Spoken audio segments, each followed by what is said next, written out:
Hey guys, it's Kate, and I'm here with my co-host, our resident Santa Claus, Robb Smith, and welcome to another episode of Get Prep Podcast, where we talk with voice actors, nonprofit leaders, and business owners that are going to be in the new game, Get Prepped. Today we have another one of our family-style episodes. This family is one I'm very excited to talk to. One's in a Las Vegas show that cost over $150 million to make, and that is currently playing at the Winton. Another you might have seen in a Burlington Coast commercial with another individual. They are the Puryears. Hello. Thanks for coming on, guys. No, thank you for having us. All right, my first question for you guys is, so what encouraged you as a family to get into voice acting? It's funny. This is actually going to be one of my first voice acting jobs. I've done a lot of commercial work, a lot of film and television and theatrical work, but this is one of my first jobs. But my wife, on the other hand, she's done some cool gigs. Yeah, I've done a couple, not too many voiceover, lots of theater, lots of commercial. But my first voiceover project that I did was with a friend. He worked for Marvel Avengers Academy, the game. And so I got to voice Princess Shuri for the Black Panther. And that was very exciting. It was, I would say, me wetting my toes and getting started. And from then it's just occurred naturally through auditions and just opportunities that showed up. Yeah. That definitely sounds awesome. And I'm a huge Marvel person. Are you guys going to see Doomsday once it comes out? Avengers Doomsday? Honestly, I didn't even know that Doomsday was coming out. That's how in touch I am right now. I feel.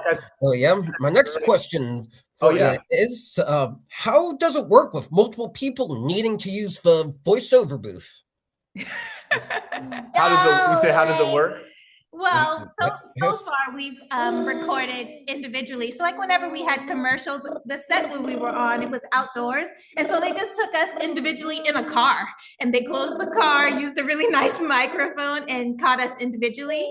So we haven't had to be in the booth all together so far.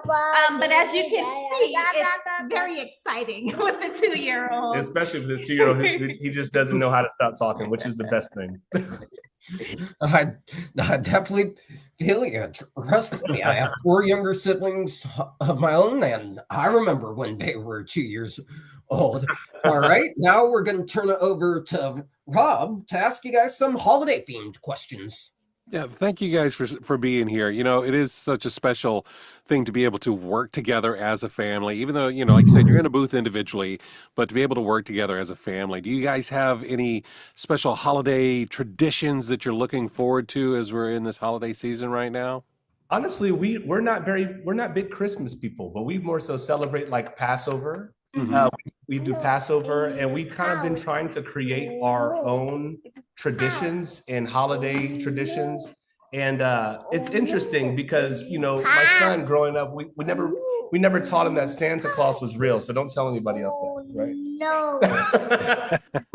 we tell them not to tell other kids that, but we in our household been trying to establish original traditions that we can really hold on to as a family and establish as they grow older, just to kind of know what it's all about. You understand what I'm saying? Yeah.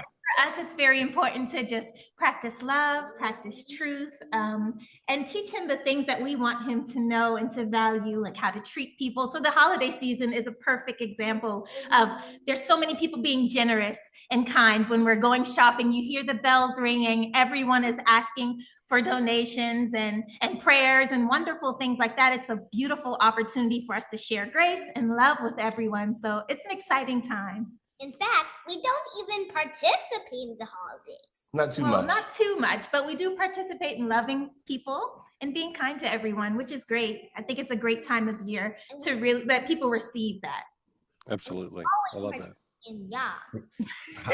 I love it too. That's honestly what holidays are all about. Yeah, that's absolutely right. So that's where we connect, you know, so it's wonderful.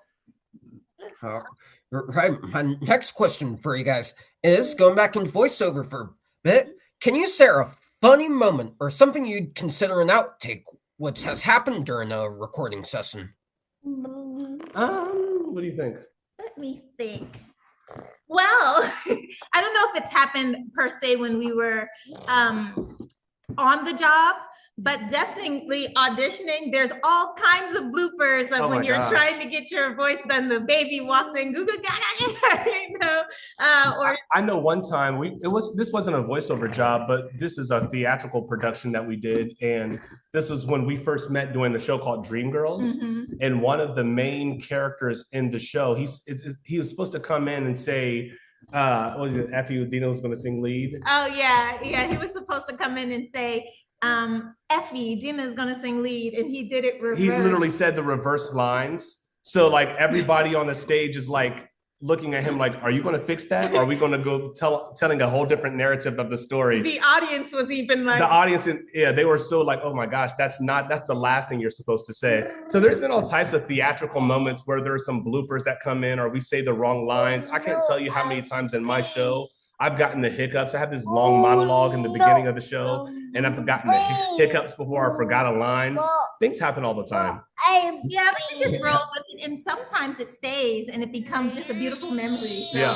I'm not afraid of those things. I think that, particularly in live theater, the audience loves it, so it's great. Yeah, amen. Everybody makes mistakes. That's what it's all about.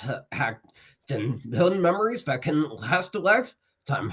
Rob, I'm going to turn it over back to you if you have any more questions to ask our guests. Absolutely. You know, doing the work that we do as actors and entertainers, you know, a part of our job is to bring joy wherever we go. And but for you personally, what is bringing joy to you right now in this season?